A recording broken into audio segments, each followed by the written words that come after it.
Welcome to the channel's book club. We begin today's episode with an exciting announcement. If you're a student of any secondary school in Nigeria, Channels Television and the Channels Book Club is giving you a special opportunity to win a sponsored trip to the 2013 Frankfurt Book Fair in Frankfurt, Germany. The Frankfurt Book Fair is described as the world's biggest annual book fair. To participate, simply get yourself a copy of Chinua Achebe's all-time classic, Things Fall Apart. Read it and write an essay not more than 1,000 words on the book. The best 10 will be shortlisted by an independent panel of judges. Yona Oyegun Masade, the managing editor of Kachifo Limited, Silva Inze Ifedibo, author of The Funeral Did Not End, and Aderenle Shonariwo, the director of the Modern Day School of Art, who will narrow them down to 3. This edition is being supported and sponsored by Lufthansa German Airline, Latana Books, and Goethe Institute. The first runner-up will be sponsored to the Ake Arts and Book Festival in Abeokuta this November.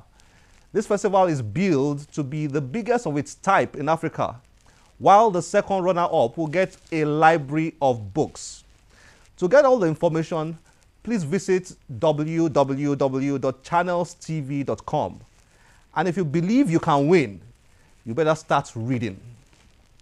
The Channels Book Club is set to lead a revolution in Nigeria's book and literary culture. This is just the beginning. We'll be right back after this break.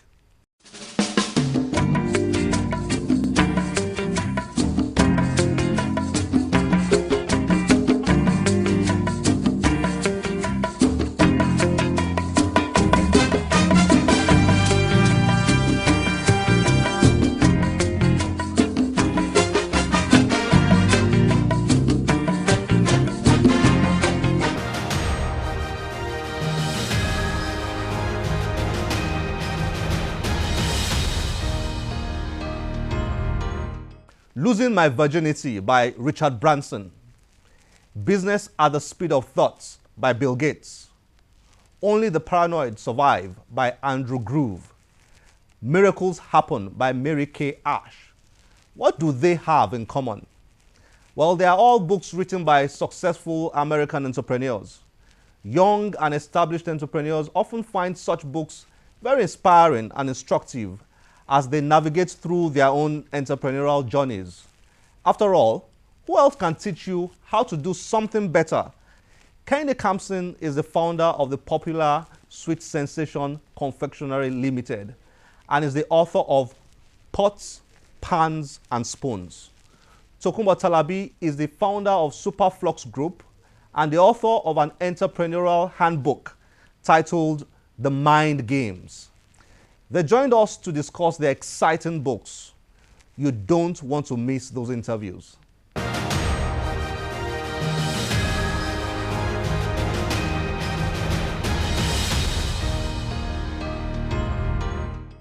All you need to succeed in business has never been hard work and never will be. Yes, you must work very hard, but to believe that this is all you need is to be completely naive about how life or business works. You need the right gifts and talents, the right people, the right products and services, the right location, the right disposition, the right timing, and plenty of God's favor. It opens with a gate of arts, moves into windows of creativity. She finds the only English word she knows from somewhere hidden in the belly of a 4-foot 9-inch body, and instead of "I won't get," she greets us with "Bye bye." Branches into rooms of color.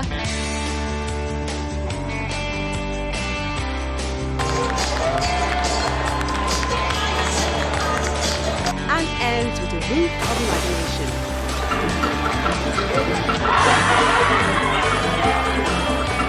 Walk into Art House.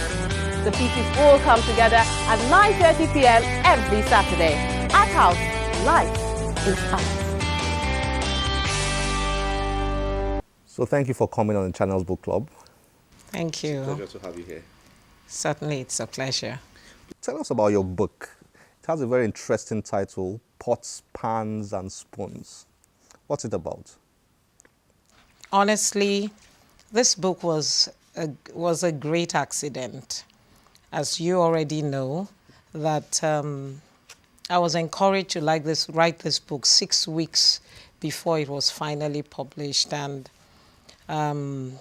it is really a delight that I ever put pen to paper and wrote a book. I'm proud of it because it relays, it's basically a recap of my business life, and it touches a bit about the people closest to me, my husband, my family, my siblings, my parents, and who along the line inspired me. And generally, it also contains a word of advice for aspiring business people, for women in particular who are trying to juggle, the home front and a business life or a career, and who don't seem to be making that balance, and who are really confused, as a matter of fact. So, and it has a few guidelines. It talks about me, my philosophy, my personality, and whatever that may have helped me to achieve. And of course, it unveils, the core fundament about my personality. It unveils the place of God in my life, and He is whom I am grateful to for everything that has come my way. And generally, I think it's a good book for anybody who's serious-minded and wants to get a hang of business in Nigeria and needs to take a leap, a bold step, and is afraid to. In Nigeria, we get scared about everything. Sometimes we are so scared that we are so scared about being scared, and we are scared of everything, especially when you find it difficult to take a bold step. You usually need somebody to guide you. You need an example. And I think by the visibility of our business, our brand, it's enough conviction, because it's something you see everywhere. And it's enough conviction for those who are doubtful and who are afraid to start the same things that, we all went through. It's good to be able to tell a story to encourage others. The book says a lot. What's the central message you would like whoever reads it to take away? There are so many messages there. Is there one that's very close to your heart? Well, I think first and foremost, you will not be anything until you decide you want to be something. So you have to take a bold step to change your lot and to move forward in anything you do in life. So, and which means that procrastinating, waiting till the very ideal time, the best time for anything, may not always help. And of course, there are those things that the business school does not teach, that has significantly improved my lot and the lot of this company. And that is that, you see, we all know that drive, tenacity, hard work, and all those things matter. Research, excellence, does matter in moving forward. But we also know that there are those things that nobody teaches in the universities or in the business schools that make a huge difference in the sustenance of a business. And that is, I'm not trying to be religious, but I'm forced to say what has worked for me. And that is the part that God plays in a covenant business. Is covenants are real, and it can take its own part and hold your business firm and help your business to be sustained, and can really, really open a whole world of opportunities that you would never have had before. So I think that is really core to the sustenance of our company. It has really helped our company. What's it like for you when you remember about 30 years ago when you started, from the garage of your family house back then? Yeah, it really is a story of very humble beginnings, because while the production floor was the backyard of our very young family home, the sales floor was the gatehouse of my parents' house in Ilupeju. And definitely it's about humble beginnings. You're starting from nowhere. And yes, it's not as though we have achieved everything, as you know. And I mean, life is a continuous learning process. We have not achieved anything. If anything, the problems of doing business in Nigeria gets wider and bigger. But honestly, when I look back, I don't even have the right words to describe the gratitude and the privilege I feel, because it started like an accident. It's like, let me just get something doing outside the home. I had left a lucrative job as an accountant just to have more time to family, as I was having children in quick succession. And I found myself doing what I love doing best, cooking, serving. So a small shop opened somewhere, a very mini shop. And before I knew what was happening, it was bigger and bigger appetite, wanting to stand out better. And it was outlet number one, and I would say, okay, I don't want any more. Just one is enough. This is too much trouble. And then the second one comes along, and then the third one comes along. And, at some point, I was ashamed to announce more outlets because I had said to people, no more, no more. So it just tells you that nothing is impossible with God.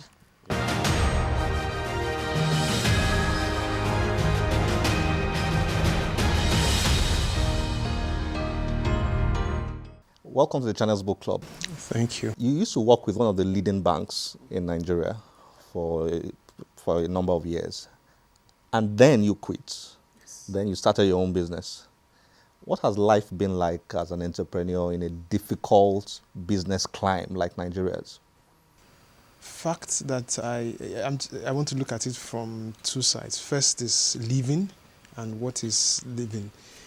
I think thinking back, I wouldn't have wanted it any other way than to have left. What did I experience between that time and now when I could say this is that it's been, in the early days, things were a little bit rough, really rough. And then suddenly things started unfolding. And today, I think that it's been very good. No matter how you look at it, you're still better off on your own than in any paid employment. Reading your book, one might wonder, was it a little bit rough or quite challenging? It's like a roller coaster packed into little space. In the early days, it was really rough, but it wasn't an extended time. So you can say that if you base the roughness on time, it took very short time for us to say, okay, at least we're achieving something. The other side of it is that in that short while, we went through a lot, especially those who started with me. Okay, your book now, it has an interesting title. The Mind's Game. Why that title, and what inspired you to write the book? Well, over the 15 years that I have been in business or been on my own in business, I've gone through a lot of transitioning in the way that I relate with things. And the whole essence of the Mind's Game, and I think that every time I reflect back on the title, I think that I have it spot on in terms of what I wanted to communicate. The Mind's Game is essentially about life. The reason why we are here is because we need to pass something to somebody out there who's listening to us. We need to create an impression in their mind. And so, in our own mind, we have conceptualized what we want to project. And we are putting it in the medium and in the ambience that will convey the message to the third party. Believe me, that is the fundamentals of all businesses. If I want to sell, I need to present what I want to sell to you. I need to convince you that this is the thing to buy. And so I need to affect your mind or share a good part of your mind. People who advertise on a daily basis is because they are fighting for the share of the mind. So everybody is on a stage and we are all playing the mind's game. If you get it right, it's going to open so many doors for you. It's going to be like you have the magic wand. If you miss it, and there are so many components of that mind's game that I've discussed in this book. And it's just basically like pouring myself out to say, for you to be successful, let's not look at the traditional business, the hardcore things. Let's look at the soft things about influencing people and getting people to buy your ideas and put money to that idea. And then what do you need to do? The person you are going to talk to, okay, is already there. You can't influence them. You can't control them. You can only do things that will make them voluntarily come to the space you want them to be. So it's just like saying charity begins at home. You first have to understand yourself, understand what you want to sell, how you want to sell it, and then present it in the manner that the other party wants to. So you also need to understand the way the mind of the other party works. And that is the whole essence of what this book is trying to portray. How to get you to that, to realize that in every stage in life, in any phase in business, there are a couple of minds at play. And if you don't master how to control those minds to get them to where you want them to be, you will never be successful. No matter what the things around you, the infrastructure you have, and so a lot of businesses fail because they fail to play the mind's game. They fail to understand that people are at work here, the people's perception. And perception is everything. If people think that you are good, then they give you the chance of a good man. If people think that you are bad, they block you away because they don't want to waste their time.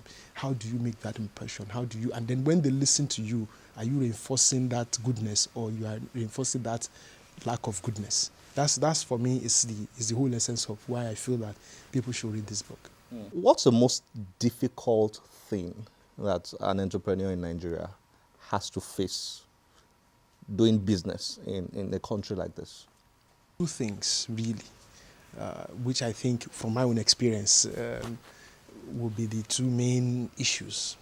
The first one is the people's skill, the professionalism or the skill level of the people that work with you. There is a big gap there, a very big gap. The second one is what everybody talks about in terms of infrastructure. You don't have things to work with. There's no electricity. You are almost like a local government unto yourself. But over time, it is predictable. You are not expecting anything in the horizon overnight. So you tend to deal with those things that has to do with infrastructure nicely. Over time, you plan yourself, you organize yourself. But the people part of it is turbulent and challenging. Every day new things come up. People, no skill at all. So most of the things that we do, we practically have to start everybody from scratch. And that requires a lot of training and all that. And then when you're about settling down, people entice them away. And now we've come to realize that it's a matter of fact that people will come and people will go. Organizations will entice people. So we too, we've stepped up our games and all that. But today, it is still the challenge of people, the skill level, the level of commitment they have to the organization, integrity and forthrightness, especially in the kind of things that we do, teaching them good values that has to do with corporate governance. People seem to be, have difficulty in adapting to it. But by and large, over the years, the people who have stayed have come to settle with it, and I think they're enjoying it. But the people who cannot adapt, we quickly get them out of the system. Thank you for It's a pleasure having you. It's my pleasure to be here. Thank you so much.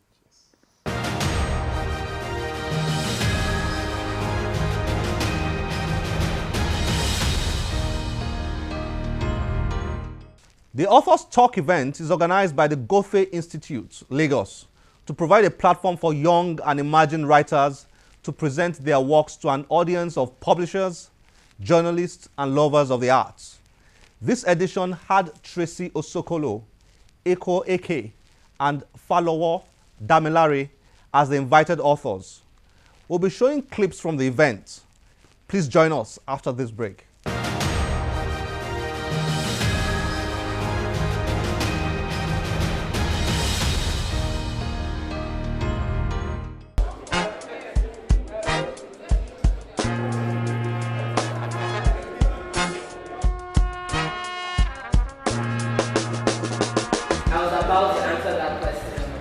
When I got off the bus, those boys were still there. By now, 3 of them had put their hoods on their head. One was wearing white, the other was sky blue, and the last one wore black. They all wore very big white sneakers. I didn't try to check the brand. They were still hanging around the bus stop. There were only 2 people at the bus stop now. I sat for 2 minutes to decide my next step. Then, the boy who was wearing the black hood came over to where I sat. His friends were behind us. He sat next to me and asked where I was going. I responded, home.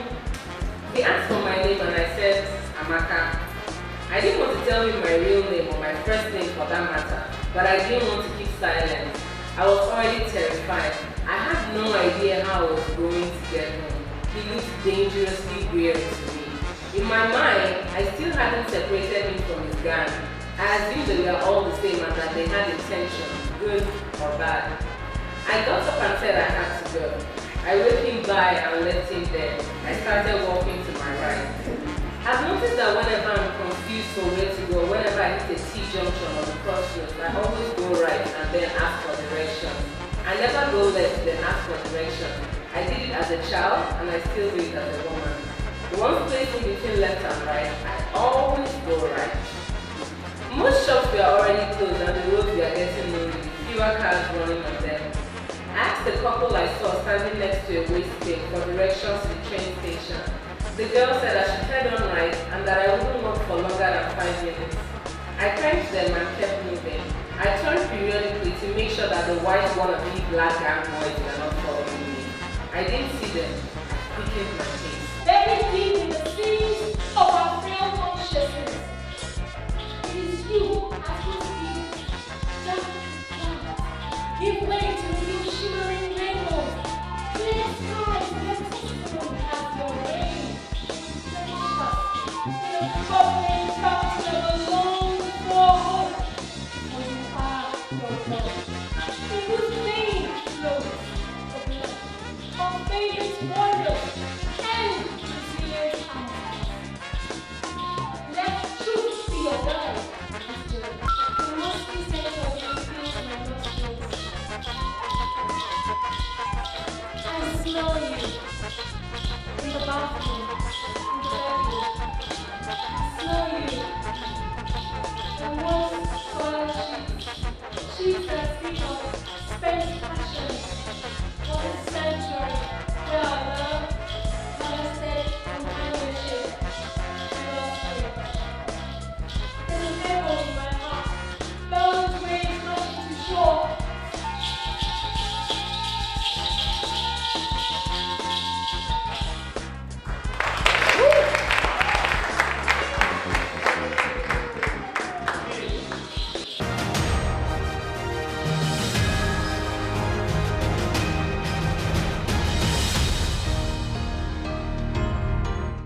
Our books of the week. Yes, we have 2 books today. Our Pots, Pans, and Spoons by Kehinde Kamsin and The Mind's Game by Tokunbo Talabi. Get yourself copies, read them, and tell us what you think.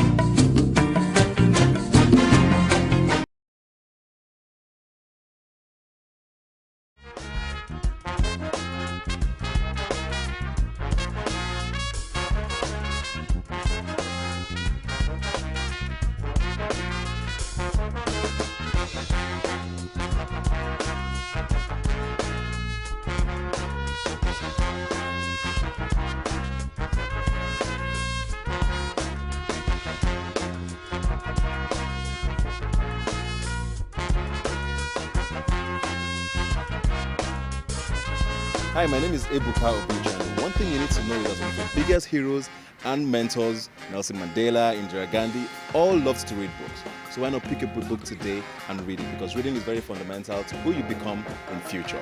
And keep watching the Channels Book Club.